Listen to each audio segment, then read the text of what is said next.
예. 네, 관련해서 두 분과 함께 얘기 나눠보겠습니다. 배종우 세한대 교수, 박정하 전 국민의힘 선대공보 수석 부단장 모셨습니다. 두 분 어서 오십시오. 오세요.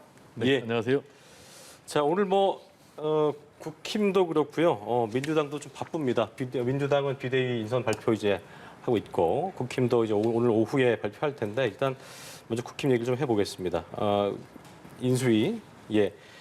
윤석열 당선인의 새 정부 국정운영 밑그림을 짜게 될 대통령직 인수위원회 1차 인선이 오늘 오후에 발표되는데 현재까지는 이제 저희가 보도에서 쭉 보도가 된 대로 국민의당 안철수 대표가 인수위원장을 또 국민의힘 권영세 의원이 부위원장을 좀 맡는 쪽으로 가닥이 잡힌 모습인 것 같습니다. 그리고 또 안 대표 측 추천 인사도 일부 포함되는 얘기가 나오고 있는 상황인데 일단 배 교수님부터 오늘 오후에 있을 인수위 인선, 인수위원장과 또 부위원장 일단 발표될 텐데요. 이 부분부터 좀 짚어보죠. 예. 일단 언론에 알려지기로는 안철수 인수위원장 그리고 말씀하신 권영세 부위원장이 예. 발표될 것이다. 이렇게 정리가 돼 있는데 역시 이제 오늘 인수위원장과 관련해서는 안철수 대표의 거치가 가장 핵심인 것 같아요. 두 가지 선택지가 있을 것 같은데요. 안철수 대표를 인수위원장 예. 시켜드리고 그리고 또 국무총리 지명하는 방법 있는가 하면은 또 인수위원장은 안철수 대표를 안 하고 예. 제3자로 하고 국무총리 후보로 안철수 대표를 지명하는 이 두 가지 선택지가 있을 것 같은데 네. 기본적으로는 이제 윤석열 대통령 당선인도 안철수 대표를 최대한 예우를 한다라는 예. 그런 입장이기 때문에 안철수 대표와의 조율이 어떻게 되느냐가 굉장히 중요한 것 같은데 예. 지금 이제 흐름을 보면은 안철수 인수위원장 그리고 국무총리로 가는 가능성이 가장 높은데 그게 좀 100%는 지금 개런티가 좀 안 되고 있는 것 같아요. 예. 약간 뉘앙스가 좀 있는 것 같아요.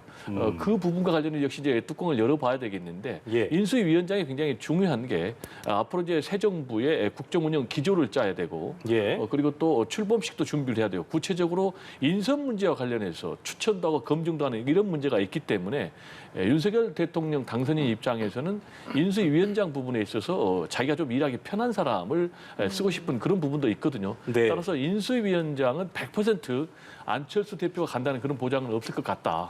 그래서 그 부분은 마지막까지 좀 지켜볼 대목이 아닌가 예. 이렇게 생각이 됩니다. 네. 일단 배 교수님 의견은 100% 오런티된 것 같지 않다라고 얘기하셨는데 어쨌든 우리 대변인께서도 좀 그 당내 분위기를 좀 아실 거기 때문에 어떻게 좀 예상하고 계신지 들어보겠습니다. 예. 인사야 뚜껑을 열어봐야 알 수 있는 예, 거니까. 물론 그리고 그렇죠. 선대본부도 해체가 돼서 제가 사실은 개인적인 정보가 특별히 없어요. 예. 그런데 그 선거 과정에 있어서 단일화 과정하고 비슷하지 않을까 싶습니다. 그러니까 윤석열 당선인은 모든 걸 열어놓고 예. 열어놓고 안철수 대표의 판단과 결단이 남아 있는 것 아닌가 싶은 생각이 들어요. 그러니까 예. 그저께 도시락 오찬 회동이 있었잖아요. 그러니까 거기서 저는 충분히 윤석열 당선인이 안철수 대표에게 모든 걸 좀 제안을 했을 거라고 보여지고요. 보도처럼. 안철수 대표 입장에서는 사실은 두 가지 트랙이 있잖아요. 하나는 인수위를 통해서 국정 운영에 참여하는 방안이 하나 있고 예. 지금 국민의힘과 함께 이제 합당 논의가 있으니까 선택과 집중을 어떻게 하느냐가 안철수 대표가 이제 판단할 문제라고 보여집니다. 그리고 인수위원장이라는 거는 지금 국내 정세도 굉장히 복잡한 데다가 정권을 인수해야 되는 정권 2학기이기 때문에 예. 어느 때보다도 이 실적 그다음에 능력이 굉장히 중요한 때라서 본인이 이 인수위를 통해서 본인의 실력과 그다음에 향후 있을 국정 운영에 대한 가닥을 잡게 되는 과정을 밟고자 한다면 저는 인수위원장 수락을 해서 오후에 발표가 될 거라고 보여지고요. 예. 그렇지 않고 안철수 대표가 다른 생각을 하시고 판단을 한다면 저는 또 다른 변수가 발생할 수 있다고 보여지는데 예. 현재로서 제가 볼 때는 안철수 대표의 인수위원장 수락이 거의 기정사실화 되지 않았나라는 판단을 하고 있습니다. 예. 보니까 윤 당선인이 막판 최종 결재까지 고심을 거듭하고 있다 이렇게 전해지고 있는데 이 과정에서 김한길 전 민주당 대표가 인수위원장 2배수에 2배수에 포함됐다는 얘기도 있어서 이 부분에 대한 가능성은 어떻게 충분히 가능성이 있다고 예. 보여집니다. 네. 그러니까 안철수 대표가 인수위원장을 고사를 한다면 예. 저는 그동안 대선 과정에서 있었던 김한길 대표가 국민통합위원회를 통해서 활약을 하셨잖아요. 예. 그리고 과거 윤 당선인과의 교감이 과거부터 있었고 국정 철학에 대해서 충분히 이해하고 있기 때문에 저는 안철수 대표가 아니라면 김한길 전 대표도 인수위원장을 맡아서 충분히 인수위를 꾸려나가고 정권 이행을 원활히 하는데 역할을 하실 수 있는 충분한 능력과 자질을 갖춘 분이라고 생각을 하고 있습니다. 예.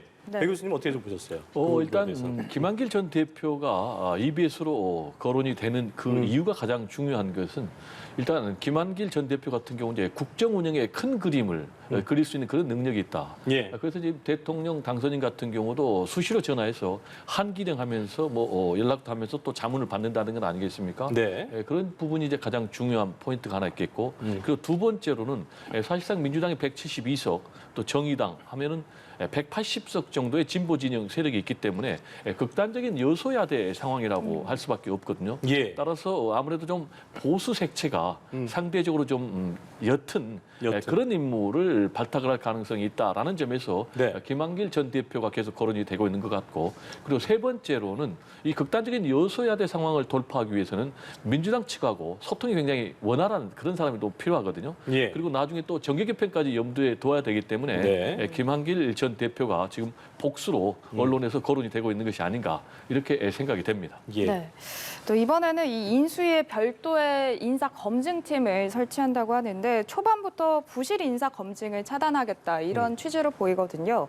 2017년에 인수위법 개정이 된 이후에 이 개정 수혜를 받는 첫 대통령 당선인이죠. 인사검증 반드시 필요하다고 보여집니다. 그러니까 예.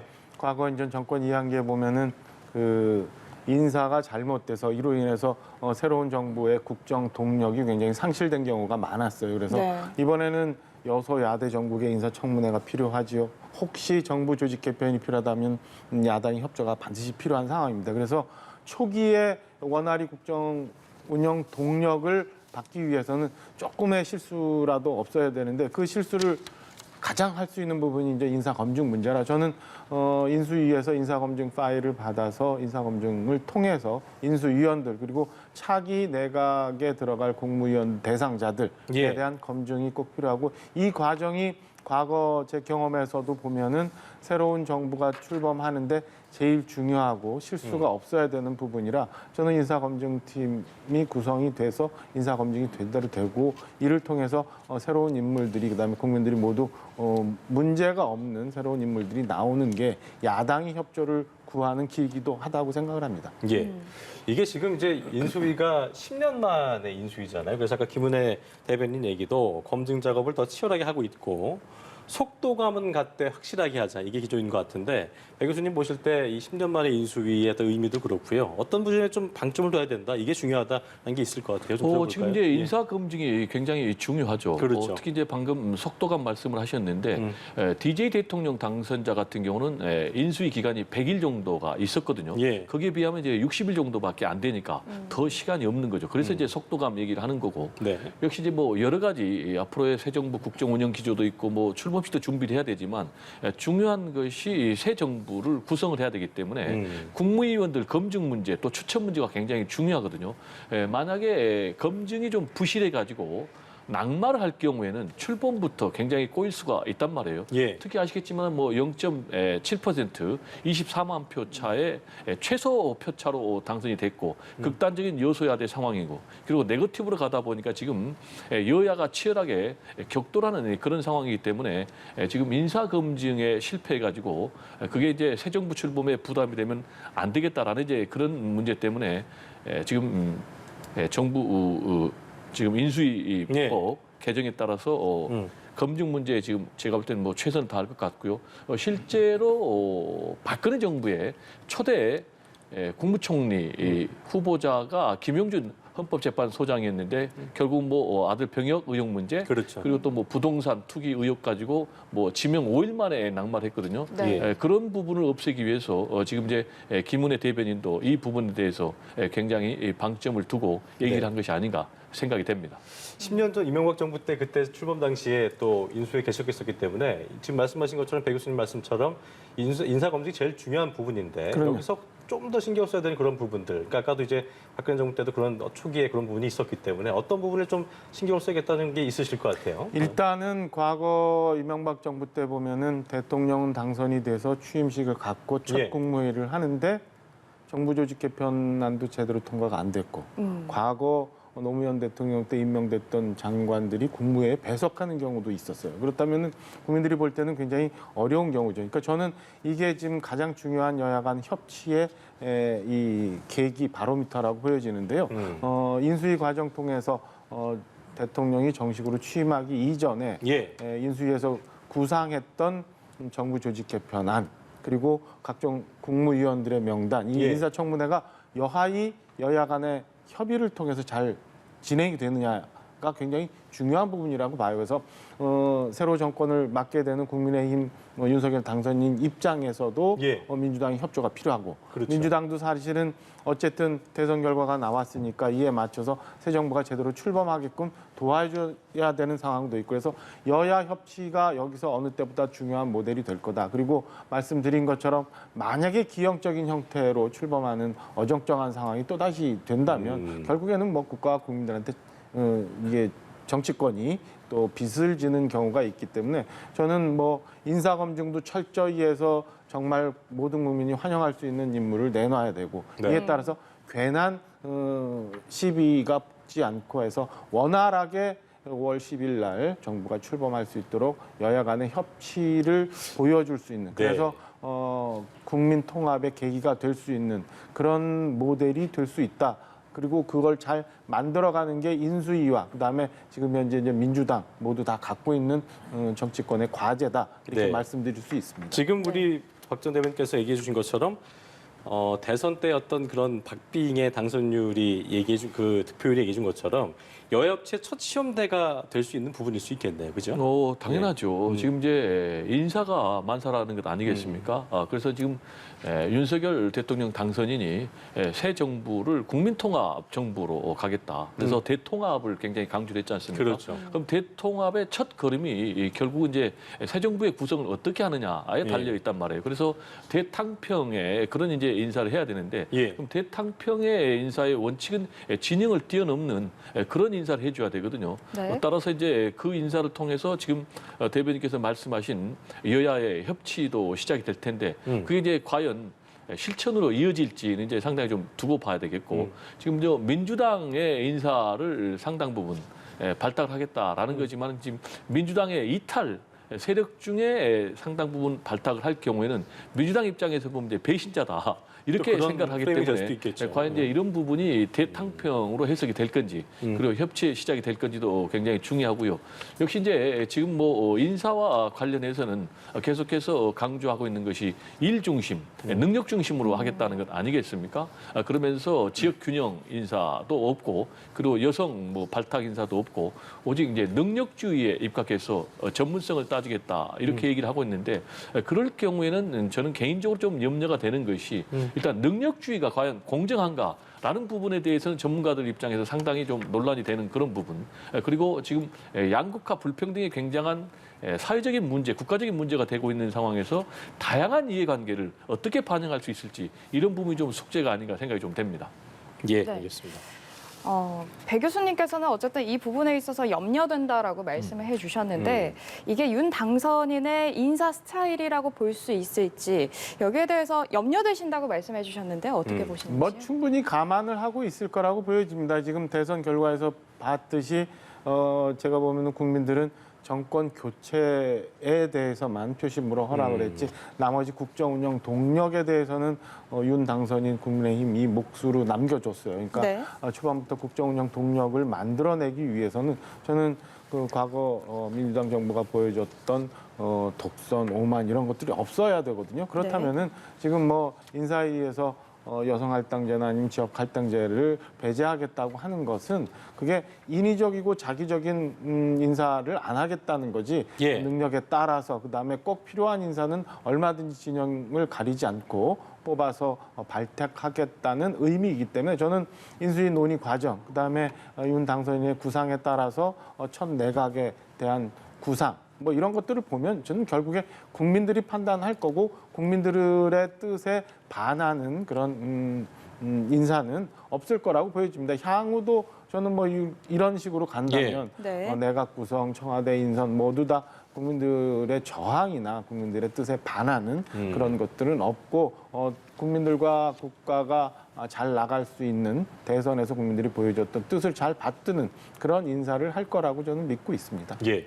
아까 이제 우리 배 교수님께서 여소야대 정국에서 굉장히 중요한 부분이 그 부분을 짚어주셨는데 윤당선인이 이제 그 여성가족부 폐지 공약에 대한 여성계 반발이 좀 거센 상황이어서 국민의힘 일부에서도 좀 어떤 재검토 목소리가 나오고 있기도 하고 정청래 의원이 그랬어요. 의석수가 과반이 넘는 민주당이 버티고 있는데 꿈을 야무지게 꾼다. 이 비꼬기도 했는데 여소야대 이런 구조상에서 여거 폐지가 좀 현실적으로 어렵다는 뭐 의견 무게가 실리고 있는 것 같습니다. 어떻게 좀 보고 계신지요? 현실적으로는 뭐 거의 불가능에 가깝다라고 불가능하다? 생각을 합니다. 왜냐하면은 여성가족부를 폐지하려면은 정부조직법 개정안이 국회에서 통과가 돼야 되거든요. 그렇죠. 근데 정부조직법을 국회에서 통과시키기 위해서는요, 국회 제적위원 과반수 출석, 그렇죠. 그리고 출석위원 과반수 찬성이 돼야 되는데 그게 현실적으로 지금 안 되는 거죠. 아까도 말씀드렸듯이 뭐 민주당 진보 진영이 거의 뭐 180석 정도의 파워를 갖고 있기 때문에 이걸 뭐 통과시킨다는 것은 이제 법적으로 제도적으로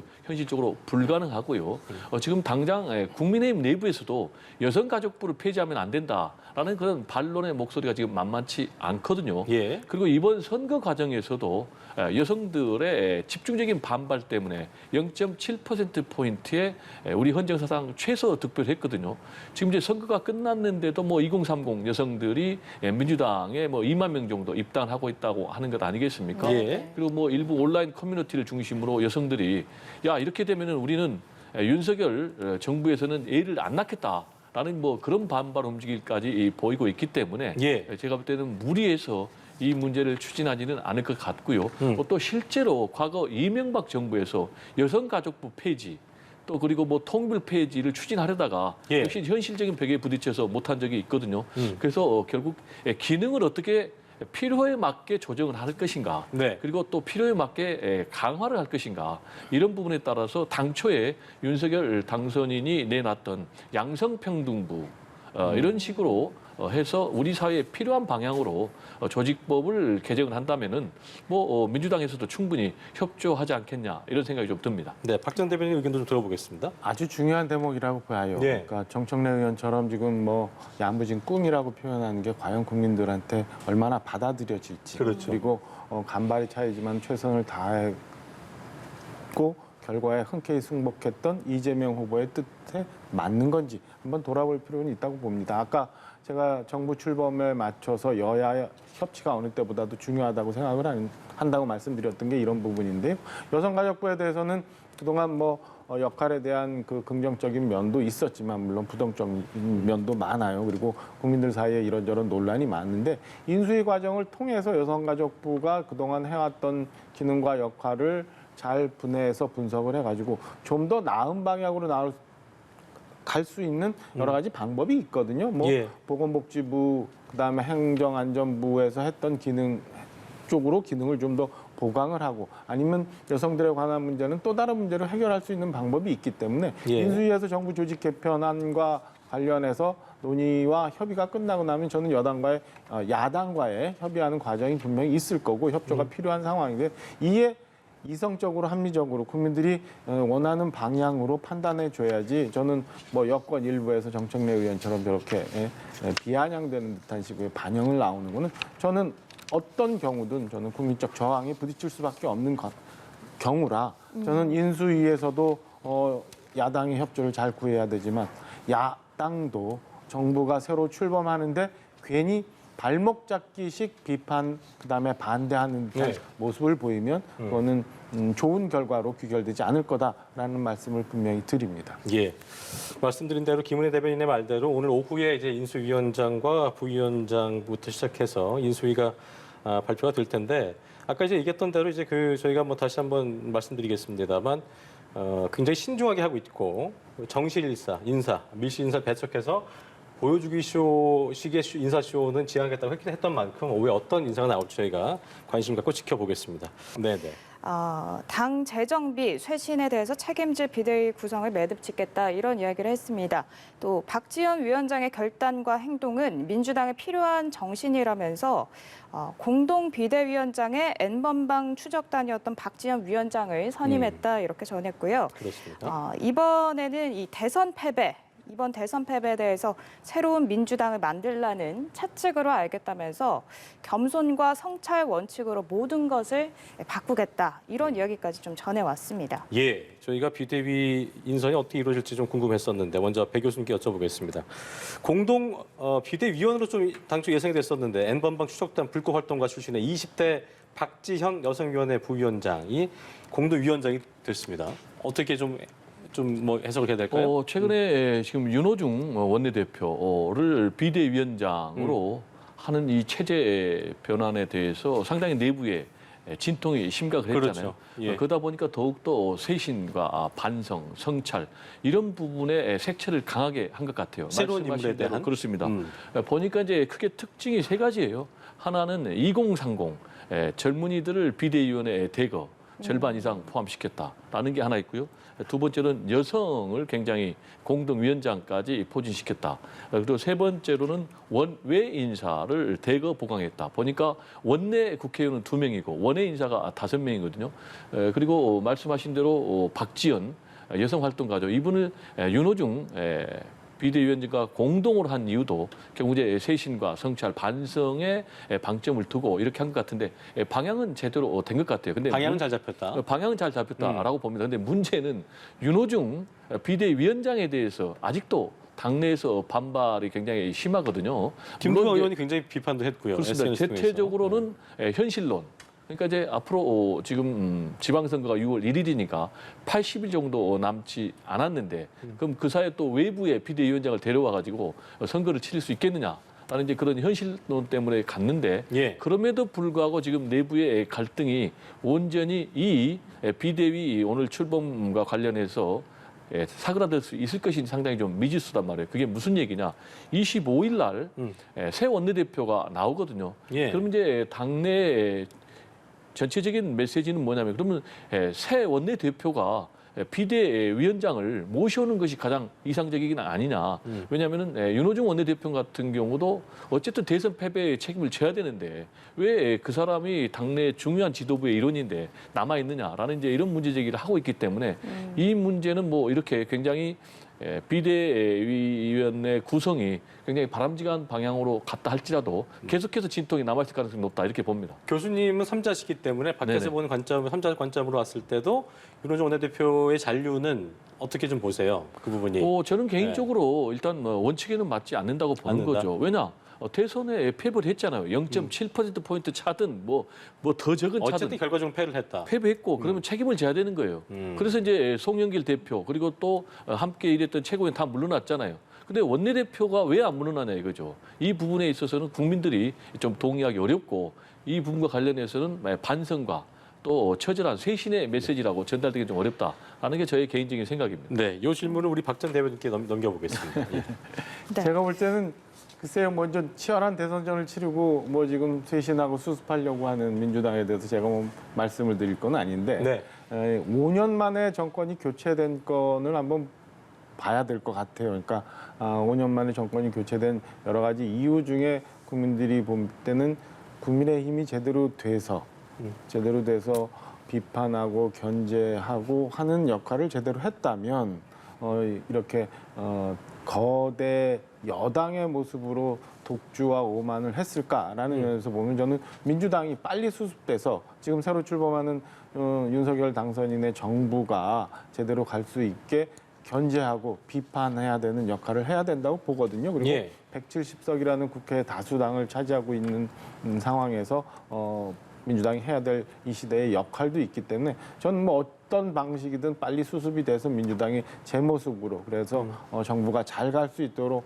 비판하고 견제해주는 역할을 해줬으면 하는 바람입니다. 그래서 안에서 뭐 어떤 분이 비대위원장을 맡거나 아니면 또 다른 인물을 구한다거나 하는 거에 대해서 제가 논할 일은 좀 아니다라는 생각입니다. 예. 네.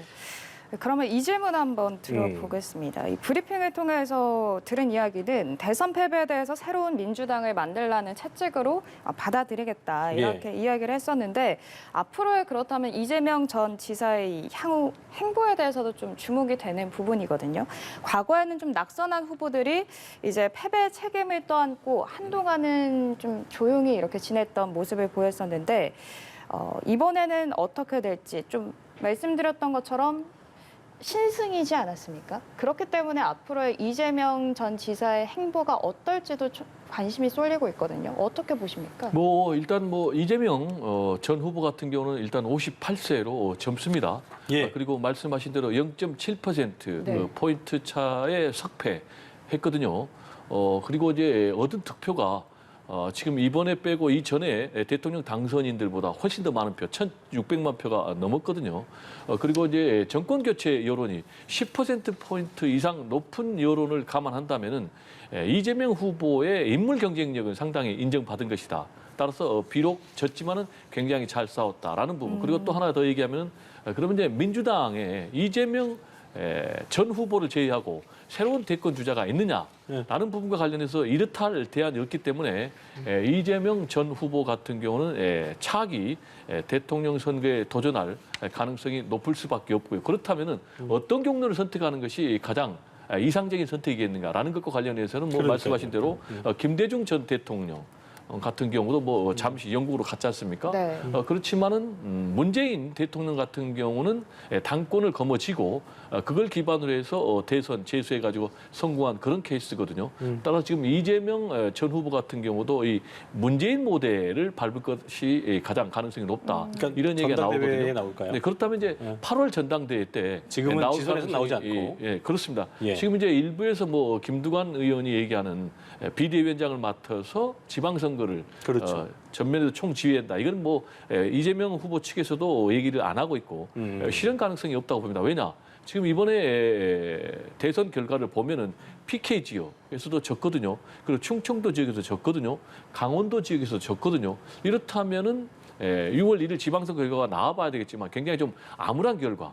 그러면 이재명 전 후보가 비대위원장을 맡아서 또 전면에 진두지휘했다면 또 아무런 결과가 나오면은 미래가 없어지는 거죠. 그래서 제가 볼 때는 그건 선택지가 아니고 예. 그렇다면 8월 전당대회에 도전해서 당권을 거머쥐고 문재인 전 대통령처럼 다시 대권 재수에 나서는 그런 선택을 하지 않을까 이렇게 봅니다. 또 하나의 시나리오는 2024년 긴 자명을 통해서 좀 집권을 하다가 2024년 총선거 국회의원 총선 때 나오지 않겠냐는 예상도 있던데 박 전 대변인 보실 때는 시나리오 2, 3번 두 개 중에 어떤 게 좀 더 가능하다 보세요? 저는 후자 쪽이 또 저기 유력하지 개연성이 않을까 있어 싶은 보인다? 생각이 네. 들어요. 그러니까 이재명 전 지사가 굉장히 선전을 많이 했는데 지금 시간을 좀 들이는 게 옳지 민주당 입장에서 급하다고 저렇게 중하고 귀한 자산을 이렇게 조속히 사용하는 게 맞는가?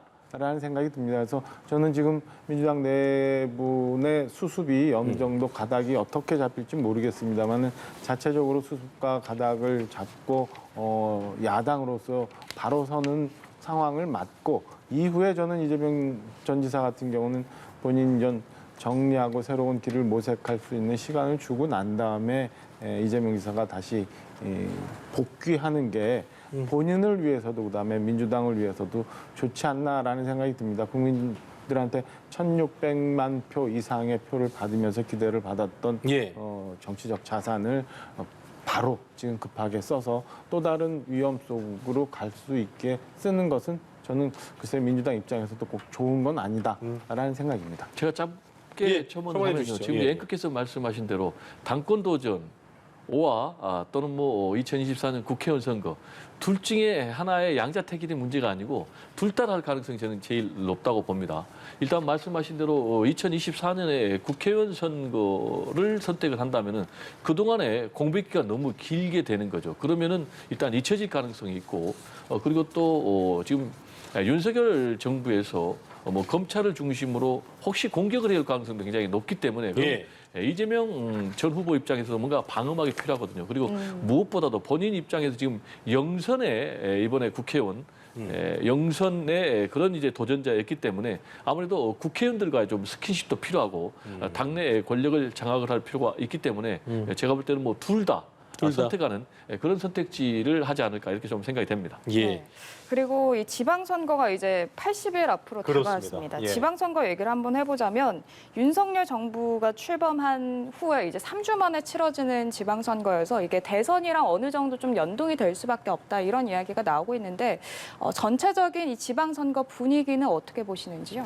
일단은 아무래도 연동될 수밖에 없을 것 같아요. 그리고 예. 지금 대선 결과하고는 좀 달리 인수위 과정이 있고 그다음에 윤석열 대통령이 이제 출범하게 되면 그게 이제 5월 10일경이니까 6월 1일까지 20일 정도밖에 안 네. 된 상황이라 지금보다도 상당히 많은 영향을 미치리라고 보여지는데 그럼에도 불구하고 아까 말씀드린 것처럼 국민들의 판단은 언제 어떻게 바뀔지 모르는 상황이라 인수위 과정도 잘 밟아야 되고 새 정부 출범에 맞춰서 실수 없이 잘 가야 되고 그 과정을 무난히 수행해야 된다고 봅니다. 일단 국민의힘 입장에서는 이제 이번 주부터 사실은 이제 당직 인선이 있고 국민의당과의 합당 문제도 잘 풀어가야 되기 때문에 그렇죠. 예. 저는 뭐 대선 결과가 많은 영향을 미치겠습니다만 조금의 실수라도 조금의 판단 잘못 미스라도 있으면 저는 뭐 또다시 새로운 변화의 이 정치 지형이 생길 수도 있다고 봅니다. 아주 조심스럽게 잘 가야지 그렇죠. 예. 국민들이 지금 정권 교체를 이루어준 이 여망을 잘 수행할 수 있을 거라고 아주 다지고 하는 자세로 국민의힘 관계자들도 예. 챙겨 나가야 된다고 봅니다. 교수님 끝으로 지선을 앞둔 상황에서 양당이 어느 부분에 좀 주안점을 둬야 된다 이렇게 좀 짚어주시면서 마무리 짓도록 하겠습니다. 네, 0.7%포인트 차기 때문에요. 새 정부가 어떻게 하느냐에 따라서 민심은 또 요동칠 수가 있어요. 그렇습니다. 일단 이제 패배한 민주당 입장에서는 뼈를 깎는 쇄신의 모습을 확실하게 보여줘야 되죠. 비대위를 통해서. 그렇습니다. 그리고 이제 정치 개혁을 위한 지금 이제 우리나라의 고질적인 이 승자 독식의 이 거대 양당 중심의 정치 제도를 반드시 바꿔야 되거든요. 그래야만 이 망국적인 진영 대결을 극복할 수 있기 때문에 대선 과정에서 던졌던 정치 개혁 공약을 확실하게 좀 추진해 줄 필요가 있고요. 그리고 또 윤석열 당선인 그리고 이제 윤석열 정부 입장에서는 예. 본인이 주장했던 대통합의 정치를 확실하게 보여줘야 됩니다. 만약에 대통합의 정치를 보여주지 않고 계속해서 대결과 대립의 정치를 보일 경우에는 민심이 0.7% 차기 때문에 맞아요. 반대로 돌아설 가능성이 굉장히 있거든요. 국민들의 피로감이 또 올라가겠죠. 그렇습니다. 그렇죠. 그래서 예. 이제 우리가 아까도 얘기했듯이 그러면은 대통합의 정치의 첫 단추가 뭐냐? 결국은 대탕평 인사거든요. 그걸 통해서 그리고 또 야당을 존중하는 협치의 모습을 보여줄 필요가 있다라는 얘기를 좀 강조하고 싶습니다. 알겠습니다. 네, 오늘 두 분 말씀 여기까지 듣겠습니다. 예. 배종우 세한대 교수, 박정아 전 국민의힘 선대 공보수석부단장과 얘기 나눠봤습니다. 두 분 감사합니다. 고맙습니다. 네, 감사합니다.